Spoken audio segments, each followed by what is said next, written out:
भारतीय क्रिकेट संघाचा कर्णधार रोहित शर्माची बॅट रविवारी इंग्लंड विरोधात तळपली तेव्हा टीकाकारांची तोंड पुन्हा एकदा बंद झाली। कटकमध्ये झालेल्या दुसऱ्या वन डे सामन्यात भारतानं इंग्लंडवर 4 गडी राखून विजय मिळवला। या सामन्यात फलंदाजाच्या कामगिरीनं भारताच्या मालिकेतील विजय निश्चित झाला। पहिल्या वन डे सामन्याप्रमाणेच विजयी धाव रवींद्र जडेजाच्या बॅटमधून आली असली तरी या सामन्याचा हिरो ठरला आपला रोहित शर्मा। रोहितनं त्याच्या आक्रमक खेळीनं इंग्लंडनं दिलेलं 305 धावांचं लक्ष्य संघासाठी अगदी सोपं करून टाकलं। गेल्या काही सामन्यांमध्ये विशेषतः कसोटीत रोहित शर्माचा परफॉर्मन्स हरवल्याचं आपल्याला पाहायला मिळालं। सलग 2 कसोटी मालिका गमावल्यामुळे त्याच्यावर मोठ्या प्रमाणात टीकाही झाल्या। या टीकेनंतर कर्णधारपदी त्याच्या जागी कोण येणार यावरही चर्चा व्हायला लागल्या। पण कटक मधील वन डे मध्ये त्यानं केलेल्या शतकी खेळीनं आता त्याच्यावरील टीकेला पूर्णविराम मिळालेला आहे। तसंच चॅम्पियन्स ट्रॉफी पूर्वी आलेल्या या शतकानं भारतीयांच्या आशाही उंचावलेल्या आहेत। चला तर मग बघूया रोहित शर्माने नेमकी अशी काय खेळी केली की त्याचं देशभरात कौतुक व्हायला लागलं। नमस्कार, मी वैष्णवी आणि तुम्ही बघत आहात काहीतरी विशेष। रोहित शर्मानं या सामन्यात सुरुवातीपासूनच षटकार खेचत आक्रमक खेळी खेळायला सुरुवात केली। त्याची नजर चेंडूवर स्थिरावल्यानंतर जणू त्याला तो चेंडू फुटबॉल सारखा दिसत असावा। नंतर त्यानं इंग्लंडच्या गोलंदाजांसाठी चौकार, षटकार आणि धुलाई करत त्यांची लय पूर्णपणे बिघडवली। रोहितनं 90 चेंडूच्या खेळीत 12 चौकार आणि 7 षटकारासह 119 धावा केल्या। या धावा करताना त्याचा स्ट्राइक रेट 132 पेक्षाही जास्त होता। रोहितनं तब्बल 16 महिन्यानंतर शतकी खेळी खेळलेली आहे। यापूर्वी 2023च्या वन डे वर्ल्ड कप मध्ये 11 ऑक्टोबरला अफगाणिस्तान विरुद्ध त्यानं शतक झळकावलं होतं। त्यानंतर 13 सामन्यात त्याला शतकी खेळी खेळता आली नाही। एकदिवसीय कारकिर्दीतलं रोहित शर्माचं हे दुसरं सर्वात वेगवान शतक ठरलेलं आहे। कटकच्या मैदानावर त्यानं 76 चेंडूत शतक पूर्ण केलं, तर 2023च्या विश्वचषकात अफगाणिस्तान विरोधात त्यानं 63 चेंडूत कारकिर्दीत सर्वात वेगवान शतक झळकावलं होतं। सामनावीर ठरलेला रोहित पुरस्कार स्वीकारताना म्हणाला की मैदानावर पाऊल ठेवताच मला इंग्लंडच्या गोलंदाजाची योजना लक्षात आली। माझ्या शरीरावर गोलंदाजी करण्याची आणि मला रूम न देण्याची योजना आलेली होती, पण त्याला प्रत्युत्तर कसं द्यावं यासाठी माझ्याकडे ही योजना तयार होती। मला फलंदाजी करताना आणि संघासाठी धावा करताना खूप मजा आली। ही एक महत्त्वाची मालिका आहे। वन डे सामन्यात कशी फलंदाजी करायची याची योजना आखून मी मैदानात उतरलो। त्यात मला शुभमन गिल आणि श्रेयस अय्यर यांचं चांगलं सहकार्य मिळालं, असं रोहित यांनी सांगितलं।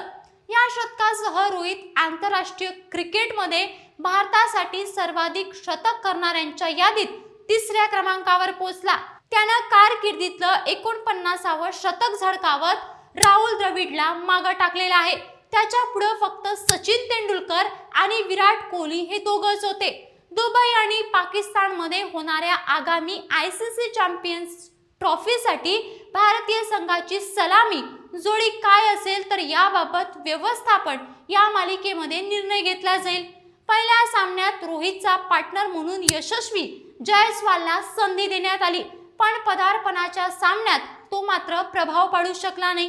पहिल्या वन डे सामन्यात शुभमन गिल 3ऱ्या क्रमांकावर खेळला आणि त्याच्या कामगिरीनं त्याला प्रभाव टाकण्यात यशही आलं, पण तरी या सामन्यात मात्र रोहितचा जोडीदार म्हणून शुभमनला संधी मिळाली। या जोडीनं पुन्हा एकदा चांगली कामगिरी केली, पण 136 धावाच्या भागीदारीनं चॅम्पियन्स ट्रॉफी मध्ये सलामीला कोण येणार या चर्चेलाही पूर्णविराम मिळालेला आहे। शुभमनने या मालिकेत सलग दुसरे अर्धशतक झळकावले आहे। त्याने 15 चेंडूत 60 धावा करून सर्वांवर चांगलाच प्रभाव टाकला आहे। त्यात त्यानं 9 चौकार आणि 1 षटकार लावलेला आहे। शुभमन या मालिकेत उपकर्णधारही राहिला। दोनही डावात त्यानं जो आत्मविश्वास दाखवला त्यामुळे भविष्यात कर्णधारपदीसाठीचा त्याचा दावा आणखीनच आता गळत होताना दिसत आहे। विराट कोहलीच्या नशिबी मात्र पुन्हा एकदा अपयश आलं। विराट कोहली बऱ्याच काळापासून त्याच्या क्षमतेनुसार कामगिरी करू शकलेला नाही। त्यानं मैदानावर येताच ज्या पद्धतीनं कव्हर ड्राईव्ह लागवला त्यावरून त्याचं परफॉर्मन्स अजिबात कोणालाही आवडलेलं नाही। पण आदिल रशीदच्या गोलंदाजीवर ज्या पद्धतीनं झेलबाद झाला त्यामुळे तो चांगलाच निराश झाला। आधी पंचांनी आऊट दिलं नाही, पण रेफरल घेतल्यानंतर चेंडू किंचित बॅटला घासून गेल्याचं स्पष्ट झालं। रोहित प्रमाणेच विराटलाही चॅम्पियन्स ट्रॉफी पूर्वी एका चांगल्या खेळीची अपेक्षा आहे। श्रेयस अय्यर फॉर्म मध्ये असणं ही भारतासाठी एक आणखीन महत्त्वाची गोष्ट आहे। त्यामुळे फलंदाजी चांगलीच मजबूत दिसून आली। तळापर्यंत असलेल्या फलंदाजीमुळे मधला फलंदाजांना अपयश आल्यानंतरही काही वेळा भारतीय डाव शक्यतो कधी ट्रॅकवरून उतरला नाही। रवींद्र जडेजाची कामगिरी शक्यतो व्हाईट बॉल क्रिकेटमध्ये कायमच चांगली राहिलेली आहे।